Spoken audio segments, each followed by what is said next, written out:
tonight we have something really good, a hot topic in the news this week. He's been charged with crime. This is a show where I try to educate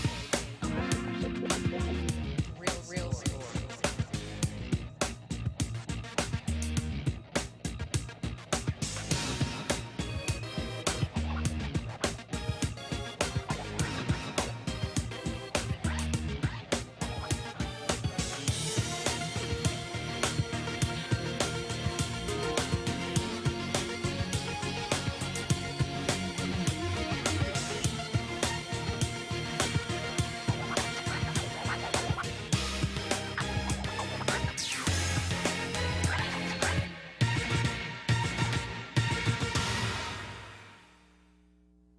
Thank you for watching Truth and Justice with Vivian King. We have another exciting show planned for you tonight. We have Taniya David. I'm going to mispronounce her name all night, but please forgive me. Taniya David. And Taniya has been courageous enough to come and tell her story and tell you how living is more rewarding than dying. That's a slogan that was penned by my co-host, Danny Sneed Jr. And Danny met Taniya at the VA hospital, and she's a veteran, and she's struggling with recovery. She's been arrested on several occasions, and she just has an interesting story that could lend itself to a lot of good discussion. So let's listen to about 15 or 20 minutes of Taniya's story, and I'll welcome you at that time to call in and give us your comments. But the moral to the story tonight is that we're going to try to strengthen her, uplift her, and keep it positive for her so that she wins the battle of struggling with recovering from drugs. All right, so Taniya, thank you for talking to me tonight. And tell us a little bit about yourself. Where were you born and raised in your formative years? I was born in Bridgeton, New Jersey, and raised in Salem, New Jersey, until I was 19 years old, where I left New Jersey and went to Augusta, Georgia. I got my GED there, and I joined the Army, following in suit of my brother. Okay. And when you joined the Army, tell us what happened in the Army. What happened that changed your life while you were in the Army? Because I know you were in a program after boot camp. Isn't it called boot camp at first? Yes, boot camp, and then AIT, which is Advanced Individual Training to learn my MOS, my job for the Army. But as any 19-year-old, because you were 19 when you got in the Army, you fell in love, right? I certainly did. You fell in love in Arizona? Yes. Were you stationed in Arizona? Yes, I was stationed at Fort Huachuca, Arizona, and Sierra Vista. And tell us about this young love affair. Was your man at the time, was he in the Army also? Yes, he was military intelligence, had went to school there to learn his MOS, his job for the Army, military intelligence. Pretty smart guy. His name is Gerald Hales, and we have 3 children together. Okay. Tell us what went wrong while you were together in terms of not just the love affair going wrong, but Gerald started getting in trouble with the law. Is that correct? Yes. Gerald got in trouble in a sting operation where he went to jail while I was pregnant with our first son. Now, y'all were both in the military, right? When he gets in trouble. So why, if he has a military job, was he also getting caught up in a drug sting? Well, we were young, thinking that kids were unaffordable. Right. So he went over the deep end trying to make sure that he was a good provider for myself and his child. So basically selling drugs was going to be his second career, or his second job. Right. That's his second job, okay. Well, it was just supposed to be a brief thing. Right. I'll do it a couple times, like that's what we all say. Right. But he ended up selling and delivering with FBI agents, undercovers. Exactly, in a sting operation. So what happened after that? His military career went down the drain. They put him out as soon as possible, and he ended up not being allowed on post. I was still serving in my first term, my first 3 years that I said that I would do, and it just became a struggle to have a relationship and be obligated to my job, you know. So he went to prison for a little while, is that correct? Yes, ma'am, for 4 months. And when he got out of prison, was he on parole or probation or anything? He was on pretrial services where he had to report ever so often, you know, be clean, be looking for a job or already have one, just doing the next thing that was asked of him to remain on those pretrial services, or he would be arrested again. So he violated that because you said he stayed in the bathroom smoking Crack. Smoking Yes. crack. Okay, and so he's smoking crack. You're trying to maintain your obligations with the military and keep a small kid. Did you have any support there in Arizona? I had family there, but I can't say that they were supportive. Okay, and so at some point, as a young woman, you slipped into the bathroom with Gerald. Is that correct? Exactly. Do you remember what you were thinking when you know, like you left your baby and went in the bathroom and started smoking crack with him? What was, I mean, I know you loved him. Was love more the driving factor, curiosity? Do you remember what you were thinking? It was a combination of curiosity and just missing the man that was my all in my life. And you were that I just wanted to be a part of whatever he was doing. Okay. At the time, and it didn't matter what it was. Wow. And so who was keeping the baby when you'd go in the bathroom? Well, my bathroom, it was a master bedroom, so my bathroom was right there, and my son was right in the next room. So he was like in a baby carriage or something in which he Yes, couldn't get out of. Playpen. Okay. Right. All right, so tell me how you got out of the bathroom, since I guess y'all started using all your time smoking crack at every available opportunity. Actually, what brought me out of the bathroom was one of my NCOs coming to my house, wondering what was wrong. Why was I missing formation? Why was I missing work?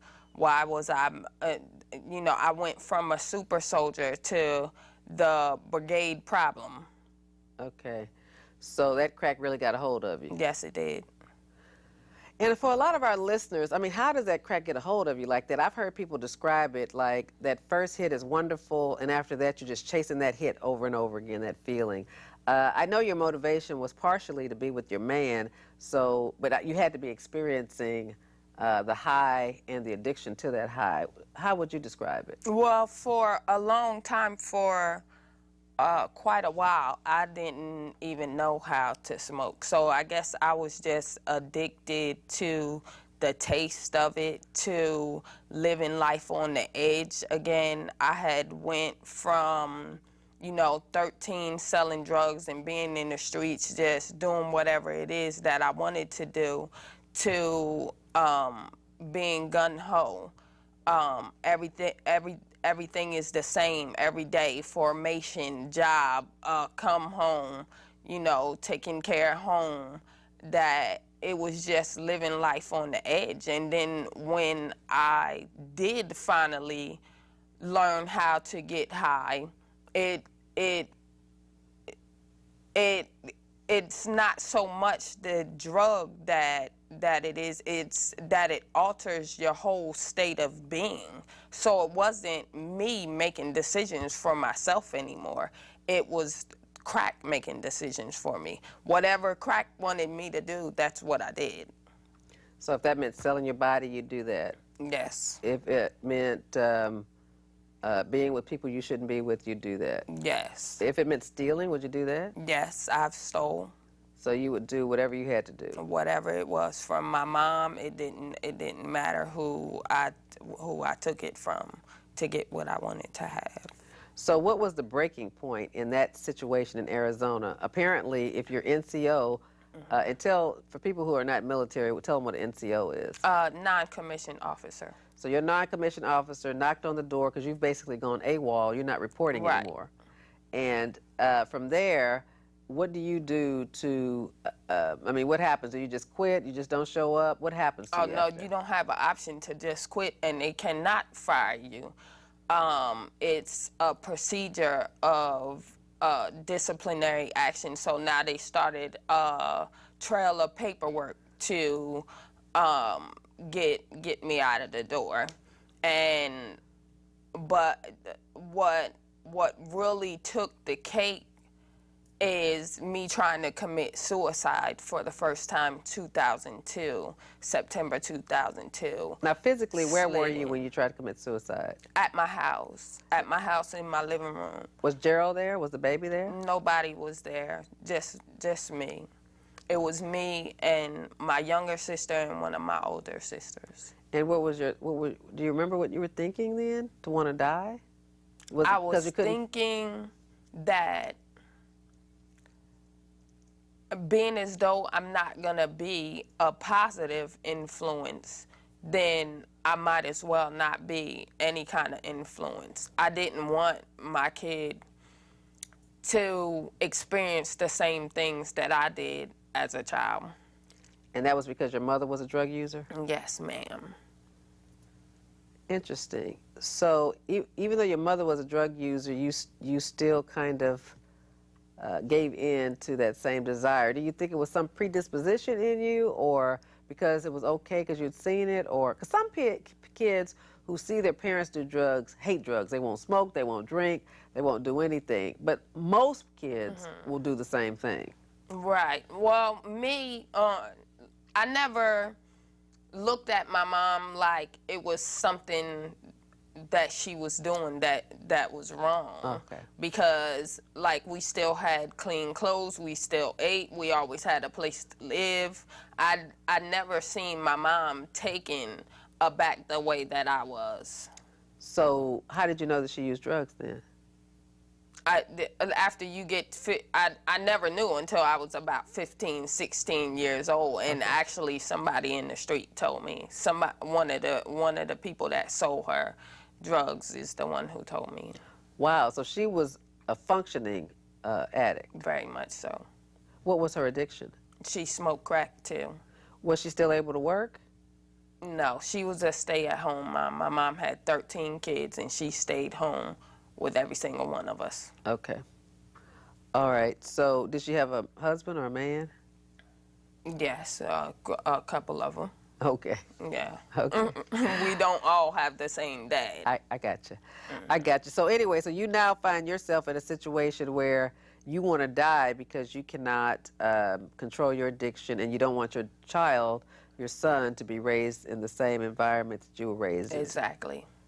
So how did that turn out? Yeah, I ended up in William Beaumont, 11th floor psych ward for 2 weeks, where they evaluated me. I went back into my childhood with not so much honesty as I have now, but I guess enough to get me past some of the things that I was going through and feeling at that time. You touched on something that's real important in our struggles with recovery, particularly taught to me by Danny and other people who've been to prison. Honesty, Danny. So let you chime in a little bit and talk about why that was a very pivotal thing that she just said tonight. When she went in 2002 to commit suicide and she went to the psych ward, she wasn't as honest as she is now in 2013. So tell me why that's important. It was a wow moment for me, because one thing about being in recovery and listening to someone's story, they're really just telling you a story. It's just some things are different, but most of it is the same, especially when your drug of choice is cocaine. And I also had to, before I got treatment for my addiction, they treated more of my psychological problems, and this is why. The chemicals in cocaine attacks you, your mental state, your brain, because what you're doing is you're releasing those endorphins in massive amounts, which they're not supposed to be done like that. Causes a chemical imbalance. That chemical imbalance is what puts you in that psychotic state of mind where suicide is a option, and that's why it's such a dangerous drug. So before you can get into recovery or even stop thinking about using, there's psychiatry. It's a process of detoxing. So we bring you in, get you off the drugs, and let's talk about not that you use drugs. What are the reasons why you use drugs? It's something underlining. Drugs is just a symptom of my disease. It's how I think that makes me an addict, and it's how all addicts become addicts is their thinking. So the psychiatric evaluation allows them to do what? Talk about what are you thinking about? What's going on? And when she said they take you back to the time before you were using, and what you find out is really I was living in the mind of an addict long before I start using drugs with the way I think and my behavior. You do agree with that? I certainly do. Why do you agree with that?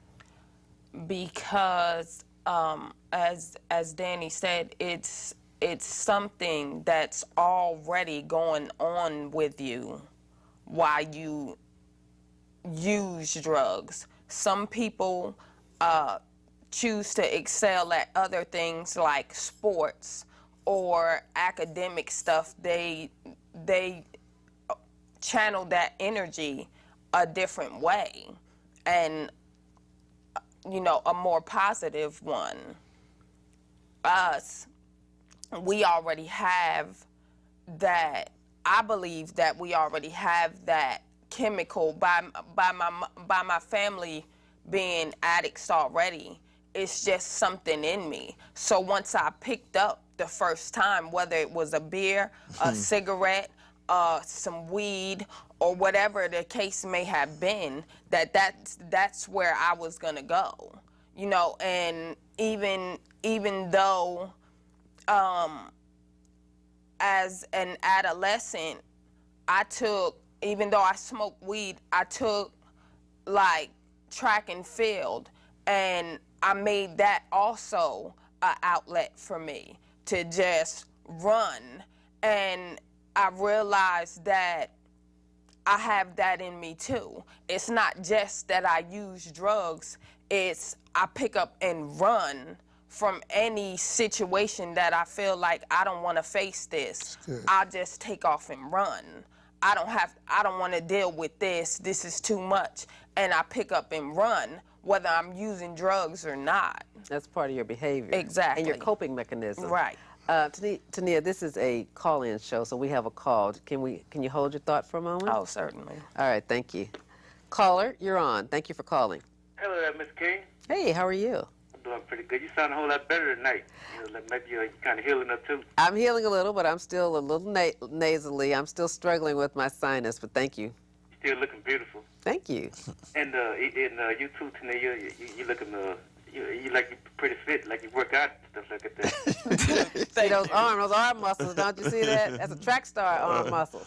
Okay, then. Hey, what's up, brother Dan? How you doing, man? I'm doing pretty good. Let me self-retake this, Taniya. You kind of remind me of myself in a lot of ways, because once you commit to something, you committed to it. If it's something you was in the military, I'm sure you was a good wife. Motherhood, drugs, whatever you did, you probably put your whole heart into it. And that just like, I don't know, y'all just, watching you on the night just based on listening at you. That type of person seem like, and I'm like that in most ways. I guess I call it obsessive compulsive disorder. Right. I agree with you. A lot of us are like that. Anything I do it to the extreme. But see, a lot of times, you can focus on the positives, but you can focus on the negatives. I guess, maybe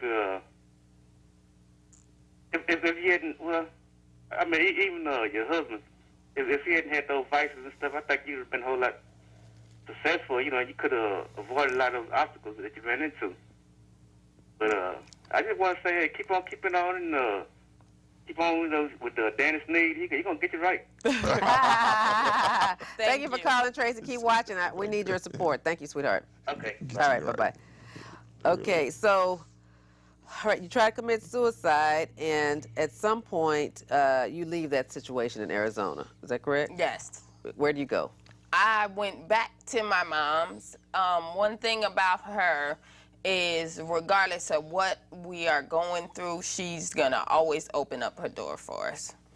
Okay. And I'd really like to share that in 2011, I had to have a second knee surgery, and I invited my mother from El Paso to come to Houston.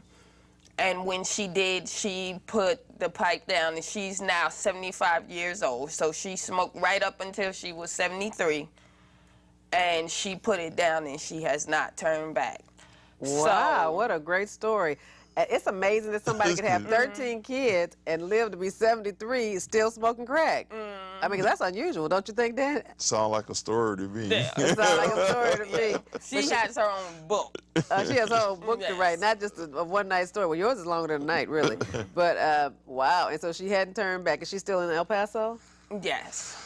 Yes. Wow. Well, she's between El Paso and Phoenix. My brother just got her house in Phoenix, so she's over there just enjoying her last days.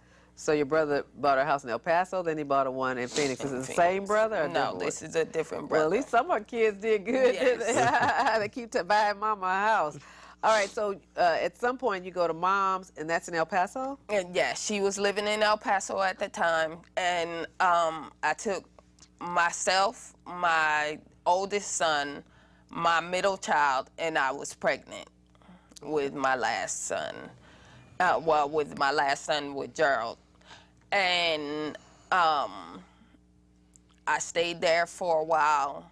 And But the streets were still calling you. Your addiction was still Yes. calling you in El Paso. So, Yes. I mean, what did you have to do to get money for drugs? Did you have to prostitute yourself? no, then I didn't know anything about prostituting until I went to Atlanta, Georgia. Okay.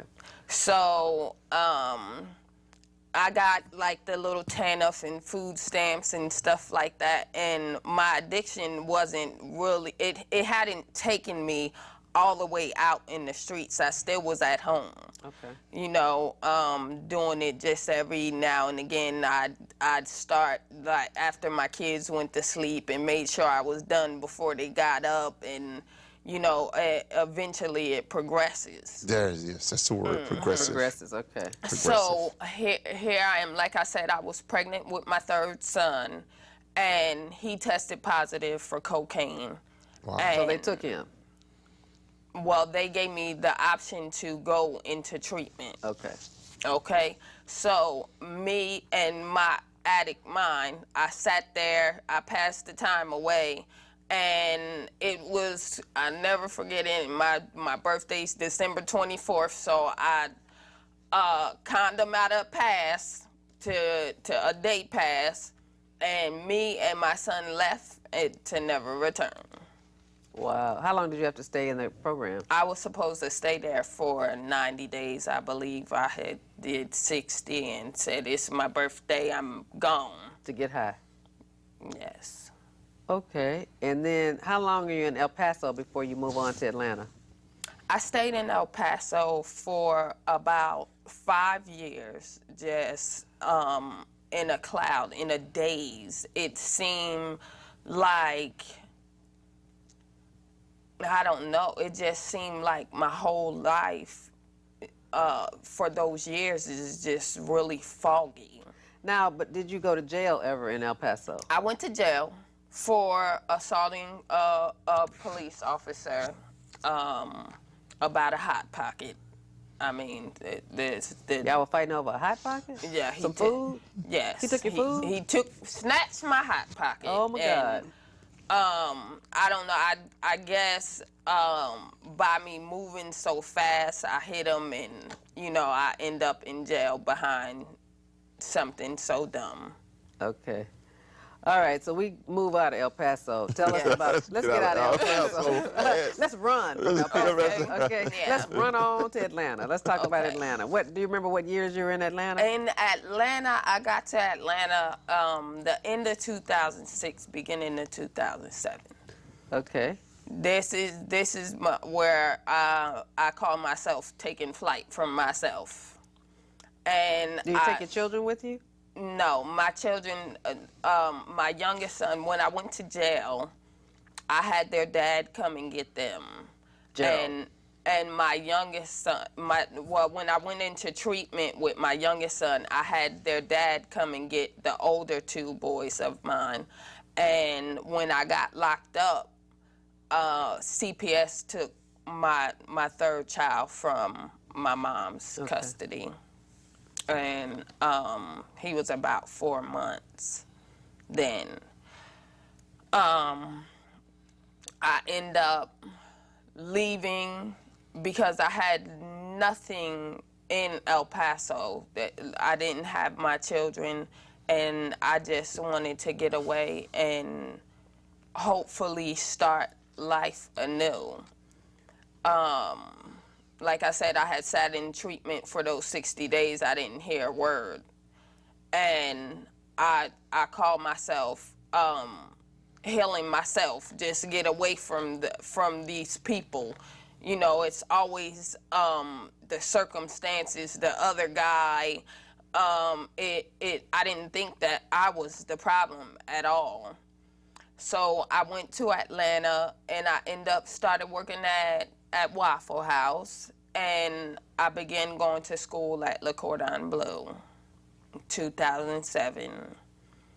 I spent a little over a year at Le Cordon Bleu before I met a young lady that smoked crack, and there I was again.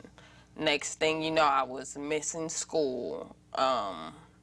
End up with, withdrawn from school, and it's like every other week I was getting arrested for just dumb stuff, laundering for drugs, just, little tickets, citations. They lock you up for citations.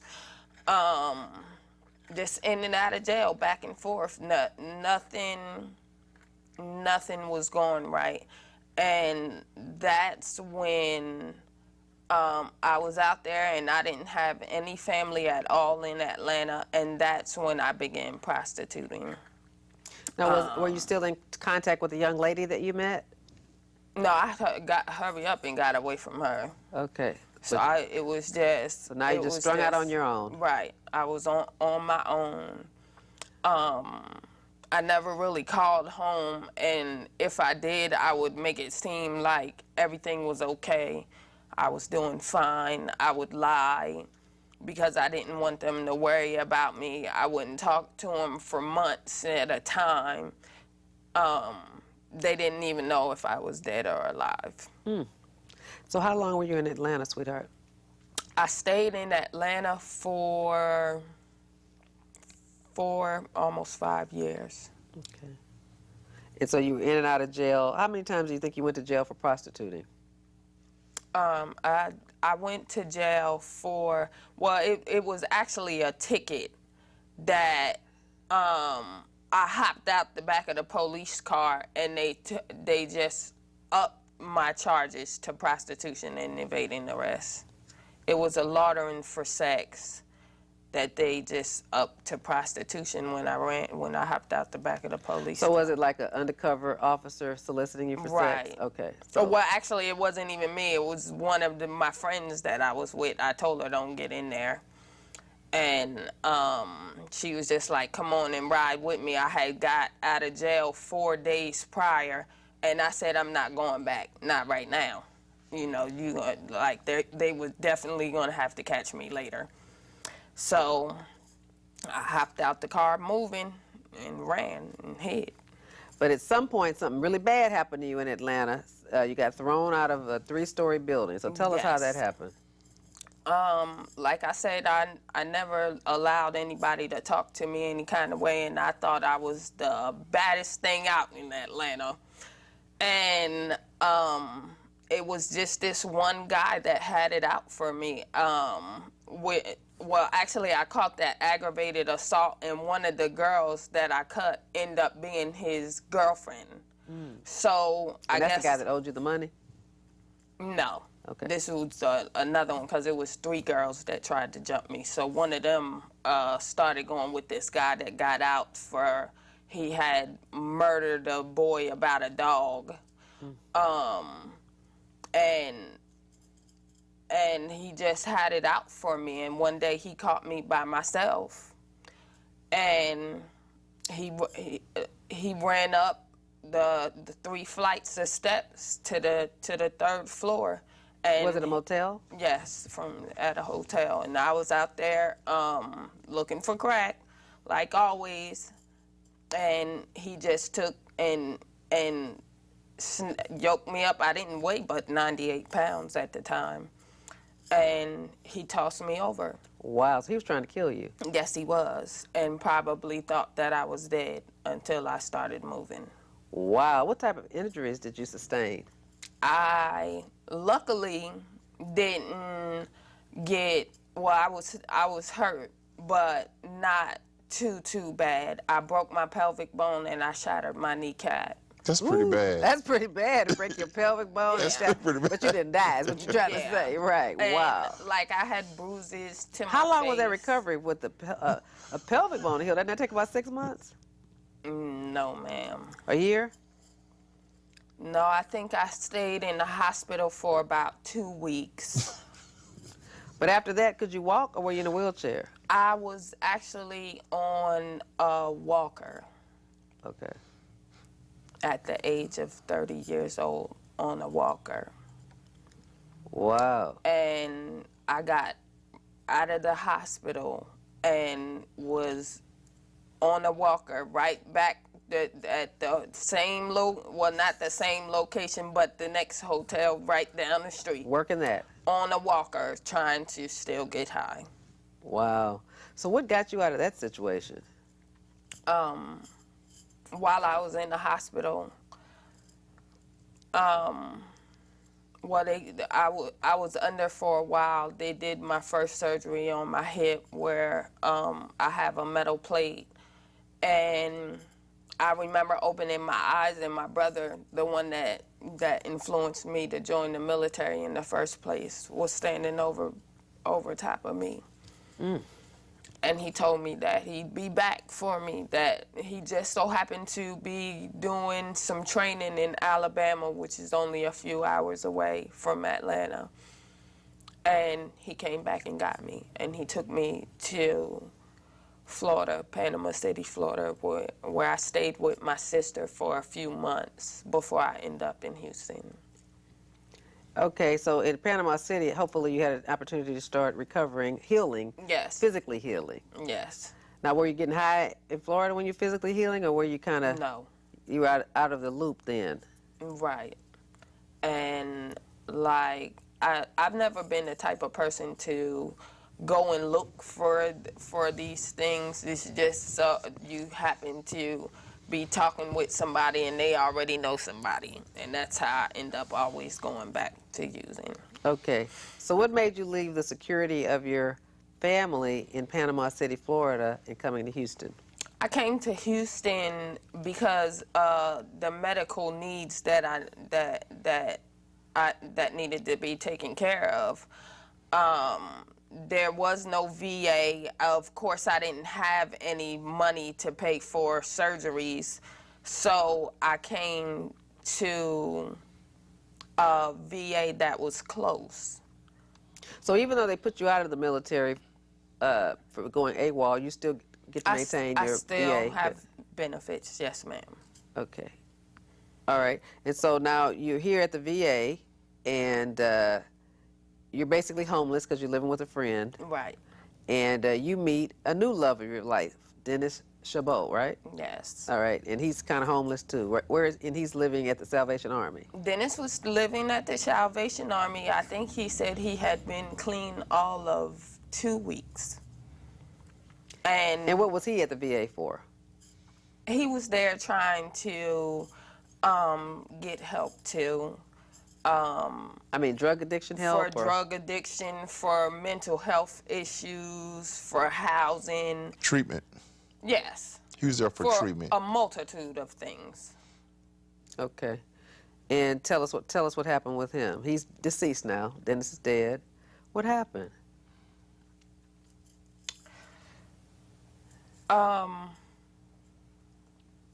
After building a life with Dennis, having a child with him,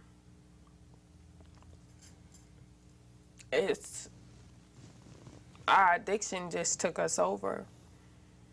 It's gonna always be there. It never goes away.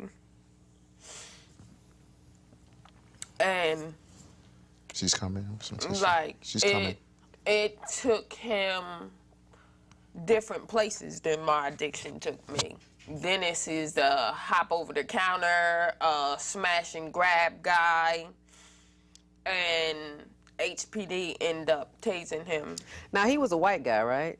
Yes, Dennis is white. He's white. And where is he from? He's from Willis, Texas. But you said he was born in New He York? was born in New York and raised right here in Willis, Texas. Okay. And so he started like going to convenience stores, smashing and grabbing? Yes. So tell us about that. Did he go to jail? Yes, several times. 'Cause I looked up his record, and what I saw was a robbery, and that must be the smash and grab you're talking about, where you smash and grab. Because a robbery is taking something from someone by force, but not using a deadly weapon.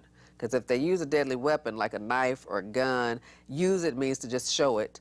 That's an aggravated robbery. If you just take somebody's property by force with like verbal threats, but no weapon is displayed, that's a robbery. And the range of punishment, if you've never been in trouble before, is 2 to 20 years in prison. So a smash and grab, where you smash through a store, or you smash through something and just grab it, if there's a person present, it's called a robbery. So I saw that he had a robbery, but it was actually dismissed and refiled as a Class B misdemeanor, and I think he was given like 30 days or 50 days in jail or something like that.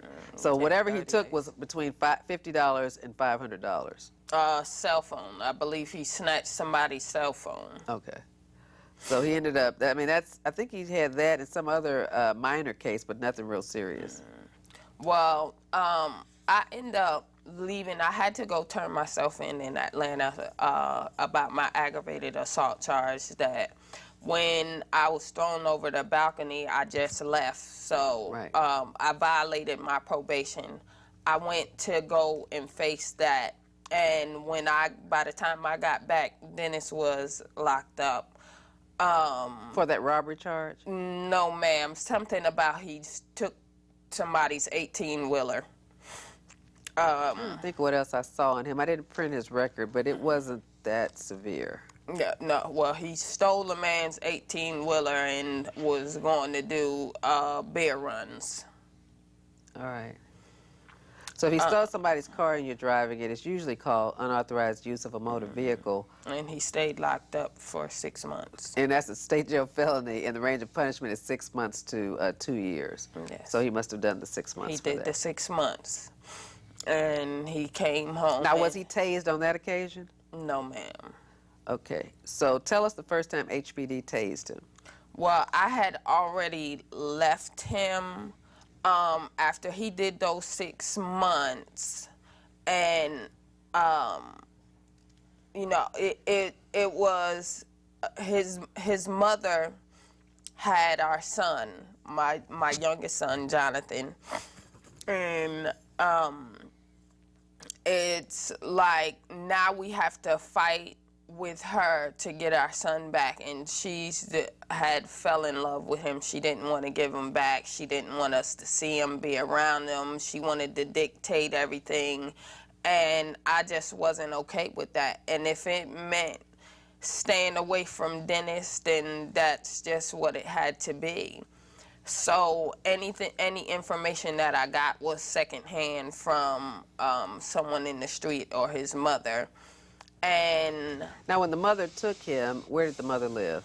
She lived here. She actually moved from Belize to be with her that was her first grandchild. So she had moved from Willis, Texas to Belize, the island? No, she moved from Belize to come back to Houston to be a part of her. Right, but you originally grandson. said that Dennis was raised in Willis. Right. Was it by her? Yes. So at some point she had moved from Willis to Belize. Yes, but I don't know anything about that. Right. Yeah, Dennis is was When you met him, 38 she lived. years old. He was 38 years old. Okay, so when you Right. met him, his mom lived in Belize. Exactly. Okay. And she came, and everything was okay, and it just seemed like she came here and she found out some things that Dennis hadn't told her about me. Like what? Like my prescription medication, I quit taking it and I'd sell them. I didn't have any kind of income. I would sell those pills. It's like, even though we're not using the drugs, we still have our addictive ways. Now, was he working? No. So I don't understand why she would be upset because you're doing the same thing he's doing, which is hustling, basically. Yeah, but see, she didn't know anything about any of that. He Okay. was keeping stuff from her. Okay, so she comes here and finds out that y'all don't have any stable income and y'all have this baby. Right. So she takes the baby. Right. Does she take the baby and leave the baby in Houston, or she takes the baby back to Belize? No, she remained in Houston, and I end up with a CPS case with Jonathan, and I relinquished my rights to her while I went to treatment at HRC for 90 days. May 31st, 2012, I relinquished my rights to my son. Had it where 3 months after I successfully complete HRC, I would be allowed to visit with my child, whether her plans was to move to Georgia. So if it took me going to Georgia to see him, then I was okay with that. She wanted to move away from Dennis because she didn't want to watch him destroy his life. So they left and they went to Georgia. Who was they? My son, his grandmom, and her husband. And Dennis, I believe he was back in jail. He was just back and forth, and every time you turn around, it was something else going on with Dennis. I just cut him off totally, completely, hoping that tough love would be the way for him to come back. Well, how did he get killed? HPD tased him, and Was it during an arrest? well, the story that I got is that they got a call about a young man acting erratically. And when they got there, it was Dennis. I guess he tried to run away, and they tased him. And he didn't make it to the hospital. He was pronounced DOA before he even got to the hospital. Did his mom come back and bury him? Yes, she did. Did she do an investigation to find out the cause of death, or were the drugs the Yes. cause of death? And what was the cause of death? The HPD had everything to do with it. So it wasn't like the drugs or anything? No. So everybody's body doesn't deal with that taser. No.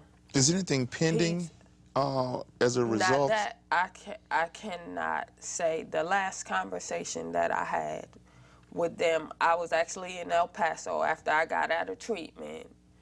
I went to go see my dad. He lives in El Paso. Just for a couple days turnaround trip. And I got my mom, they actually called my mother's phone because I had gotten a new phone. And they called my mother's phone and told her that Dennis was dead. And when was this? This was September? August. He actually, well, it was September. A week after his birthday, he expired. So September of 2012. 12. So, Danny, how did you get involved with Taniya?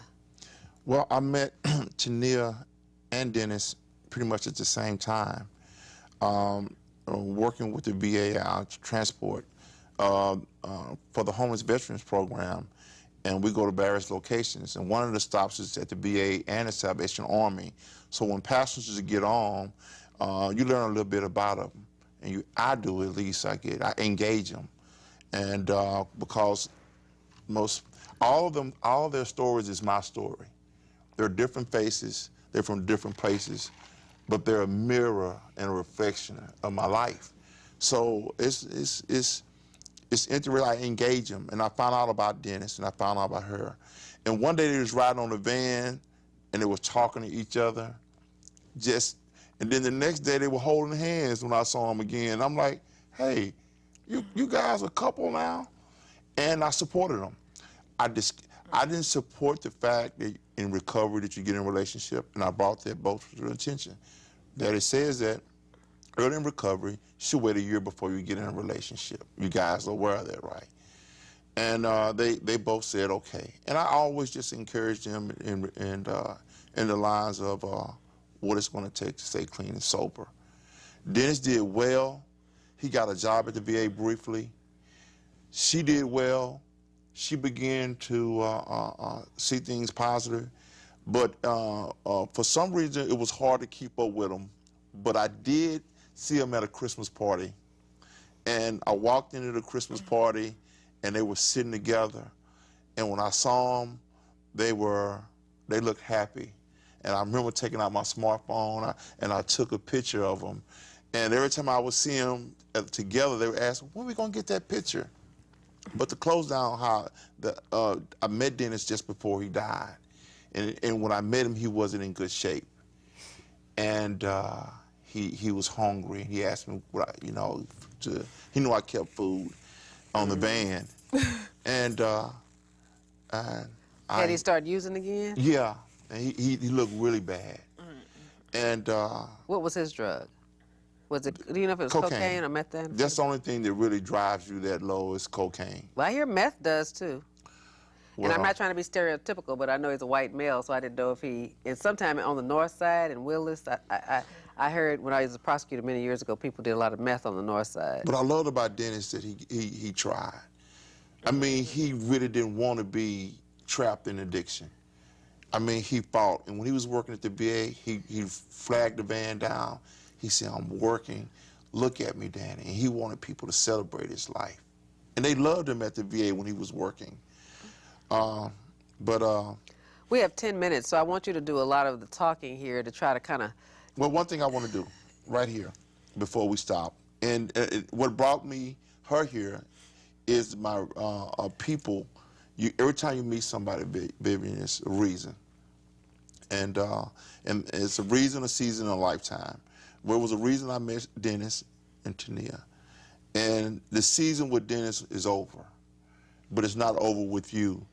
And I want to give you something because I'm going to always remember Dennis for the fact that just like me and you, he didn't want to be, and he fought.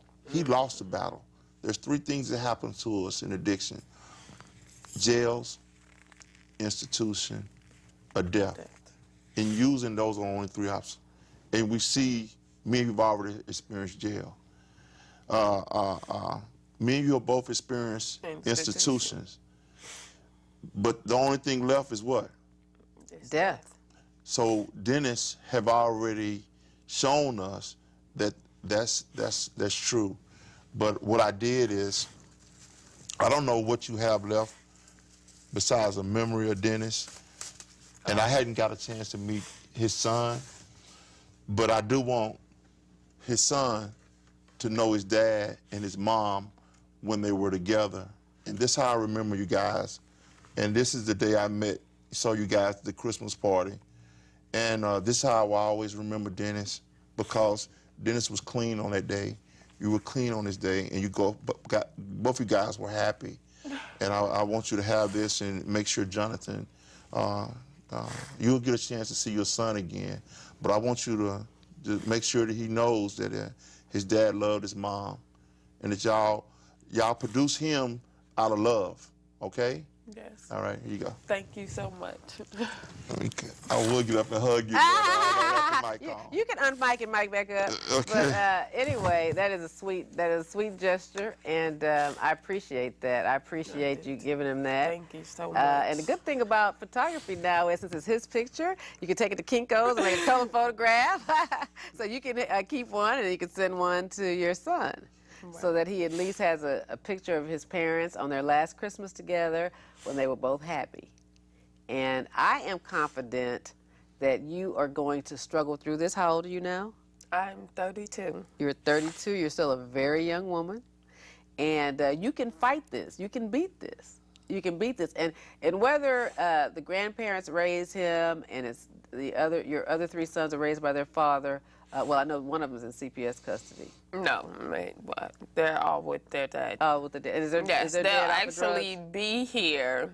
I got a call today. My three older kids will be spending the summer with me. Okay. That's great. Well, the good news is, as Danny has said, and I've seen so much of, you can recover, but you got to stay with the positive people. And one of the things that hurt us all when we've had negative childhoods, mine wasn't really drugs, but it's all the other bad things, okay? All the other bad things that can happen: physical abuse, sexual abuse, all the other abuses, verbal abuse, abandonment. So, and it's always still a struggle. But you have to stay positive. You have to stay around positive people. But something that always kind of leads us to those negative people. You see that? That's like our cross to bear. You know, you get with every man that you got with, or a girlfriend that you got with, they're either doing drugs, they're prostituting. Even when you go in the Army, your brother makes you stop selling drugs as a teenager, get in the Army, you cleaned up, you did right, and you go from New Jersey all the way to Arizona. And what happens? You run right smack into a crackhead. I mean, that's basically what happened. And he elevates you from weed to now crack. Right. And then you get to Atlanta, because you know how to run. And you get to Atlanta, and you get with a girl. You working, you going to school, and at school, what do? Get with another crackhead.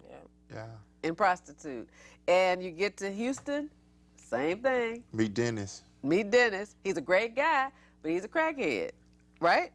Right. And so, but the good news is you can get around somebody positive that's really, I know so many people who beat their addictions, like Danny. I mean, it's still a struggle. Whatever our addictions are, whatever our weaknesses are.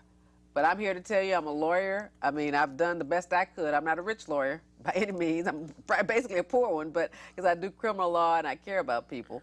But let's take one last call. We're about to close it down, but we got a call. Caller, we welcome your comment at the end of our show. Turn your volume down and talk into the receiver, please. Okay. Okay, Miss Vivian? Yes, ma'am. Hi, this is Carol. I call all the time. It was a great show. Taniya, I mean, she is really strong, and I'm so proud of her. And God bless you. Thank you. Thank you so much for your call. And hopefully, this is what, June, maybe in the fall, 3 months to 6 months. Let's see if we can get Taniya to come back and see how she's progressed. Wouldn't that be a good thing? That would be wonderful. Taniya, God bless you. You got a lot of courage, and I've been there and done that too. So, but God bless you and your boys, okay? Thank you. Thank you. But the good news is, I don't know how much I can tell you, but you can do it, okay? You can do it. You can do it. What's that with those drugs? It's the same old addiction. It's the same old pipe. It's the same old prostitution. The struggle is to live a good life. And that needs to be the addiction, and the challenge is to leave a clean life. It's boring. It's rewarding. But it's rewarding.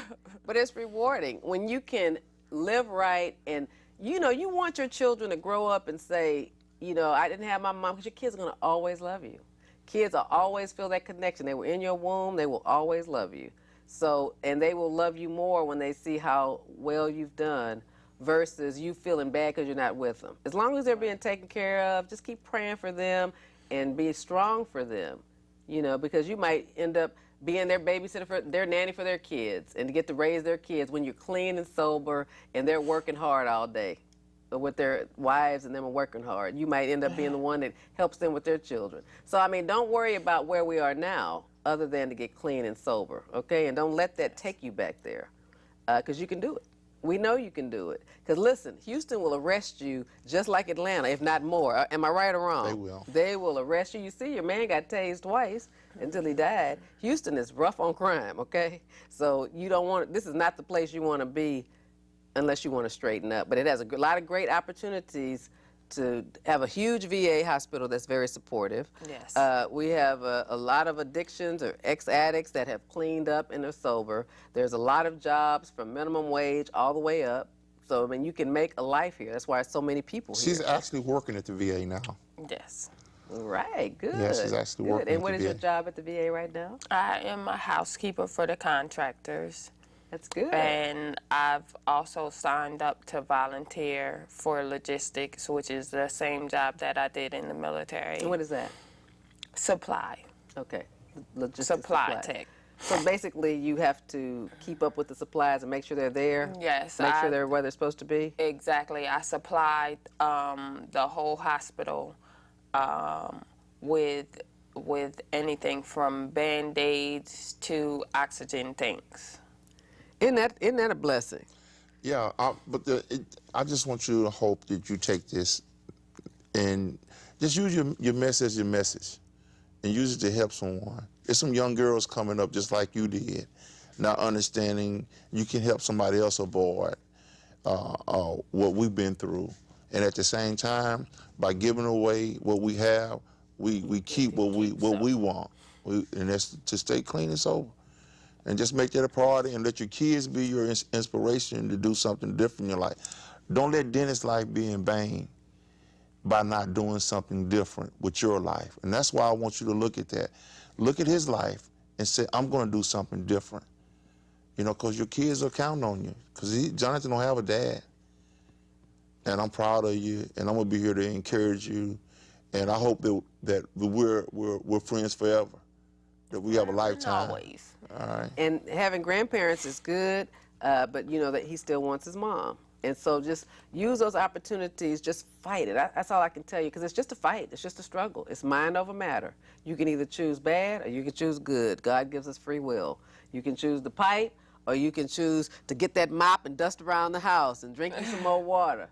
And most ex-addicts, what they do, they still smoke. So I don't know if you smoke cigarettes, but that's usually what they do. Well, I'm trying to stop smoking cigarettes. You want to stop smoking cigarettes too? That's a good thing. All the old addicts that I know that have been off for 20 and 30 years, they still smoke cigarettes. So I thought you had to do that. I didn't know. I smoked cigarettes for 30 years, so that's a hard addiction in itself. And I never, I never was addicted to crack or marijuana or anything. But nicotine, that's a strong drug. But I've been off them a long time now. We want to thank you, Ms. King, once again for allowing us the opportunity. Again, on the platform is Path of Freedom. I mean, we're both members of St. John's, and I want to make sure, we give St. John's and the Path of Freedom Prison Ministry, where Jonathan Chisholm is the director. Definitely want to give him a shout out. And again, thank you for partnership with us and give us an opportunity to bring people here to tell their story that wants to do something different with their life. Well, I'm getting a wrap-up notice from Director Mark. So thank you again for watching Truth and Justice with Vivian King. And remember, I want to tell your story. So look at my phone number, my website, my email address, and contact me if you have an interesting, inspirational story about truth and about justice in the Harris County area or anywhere. Thank you, and I'll see you tomorrow. Next Wednesday. Good night. Thank you for tuning in again. Tonight we have something really good, a hot topic in the news this week. He's been charged with crime. This is a show where I try to educate real